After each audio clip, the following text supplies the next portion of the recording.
Today I'm going to be talking about Jail County Roleplay, a game that has a lot of people talking about why they heavily dislike this game and the issues they have with it. So, before we get into this, remember to enjoy the video.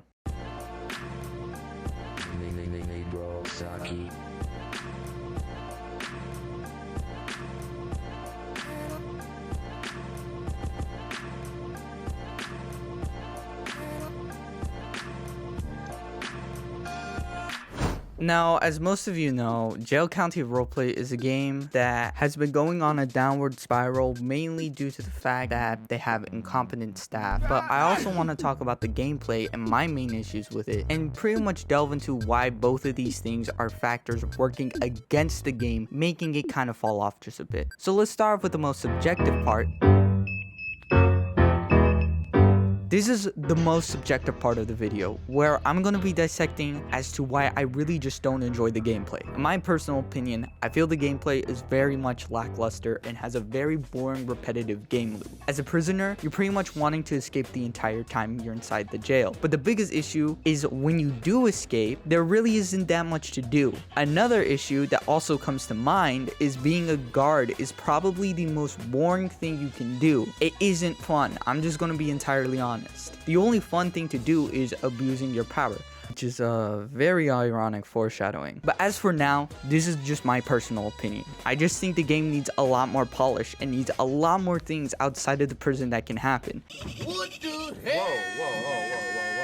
Whoa, hey.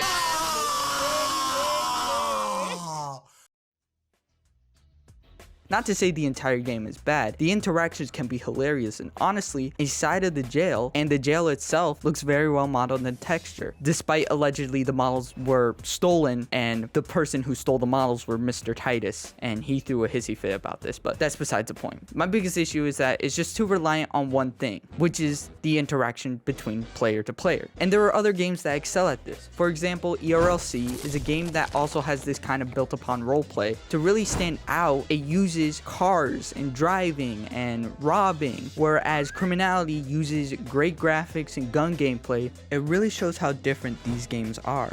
These things are a perfect balance of interaction and gameplay, whereas County Jail Roleplay doesn't have these things that it so desperately needs. I know I could have talked about the community more, but I personally am going to give the developer slack here and say it's not their fault with their community. I think the reason they have the community that is because of.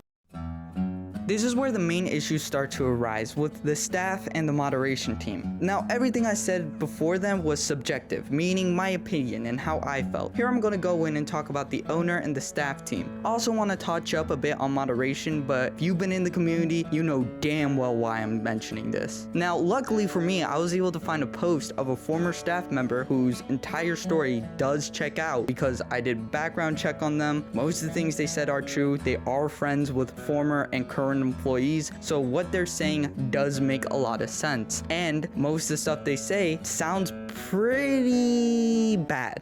Just a quick note, I forgot to mention something. Though this post was to say that he was terminated in 2022, most of the stuff he says still holds up, hence why I'm talking about it. I'm not even going to sugarcoat it. It's pretty awful. He talks about how he, as a staff member, was unfairly terminated because apparently he failed RP. He wasn't even given a second chance, he was just terminated. But we'll touch on this a little bit later because it's important to note how they treat their moderation staff. One of the biggest issues is that a lot of people want to talk about their childish management, but what he states is something that I think is a lot more important and needs to be dressed out. He says, and quote, "At no time was I surprised that this type of behavior was being facilitated by what appears to be a childish management team. Staff are only ever let off with warnings if they're buddy-buddy with management. I've seen stuff such as staff downplaying ERP, etc. But if you aren't giving away Nitro, Robux, or friends with the owner, you can't get away with anything." Now, essentially, these are the allegations that he's making against the owner. Now, here is where I really want to get into something that I don't see a lot of people talk about, and I want to call it out because I do think it's creepy, and I do think it actually needs to be addressed. And I really hope the owner can answer this question, because this goes out to Block. Now listen, I understand you're gonna hire people, but why are you hiring specifically, and the majority of them, to be female moderators? And some of them wear really questionable clothing. And that's my question. It's not a hard one to answer either. And I want you to really delve deep into this, because you, Block, in my opinion, you're kind of a creep, and I would be glad to be proven otherwise. And it kind of leaves you with a bit of a dilemma, because you either have to admit you don't know how to properly hire people, or you're hiring people based off their sex, which is really creepy, and honestly, you probably shouldn't be running a game in the first place. And that's just my opinion. And I really want to call him out here, because I wouldn't be surprised if something like a sexual scandal between him and an employee happened. Something like this needs to be called out, so future problems that could have been prevented are prevented. And honestly, either way, he's not capable of making a game. Overall, the main goal is to talk about the moderation and staff team. I want to talk about how unfairly they are treated.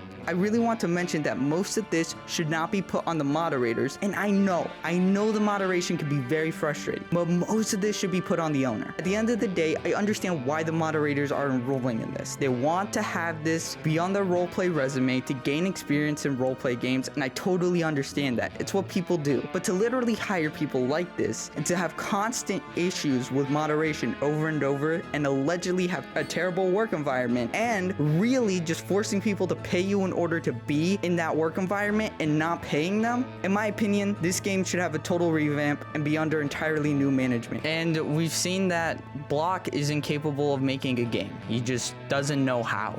Either if you take the allegation seriously or not, clearly if there's an issue this prevalent, he should be fixing it, and it's been going on for years now. And I mean that literally. You might be asking, what is my main goal with this video? Well, my main goal is to really point out the flaws and hope that this game gets fixed, because this isn't going to kill the game. This isn't an attempt to assassinate the game's popularity. No, the game will be doing perfectly fine. It's just so that the developer and the owner understand why their game is not doing so great, and they can use this to prove me wrong. But till then, I don't think much is going to change. And unless they take drastic steps, really, I don't see anyone continuously playing this game for years to come.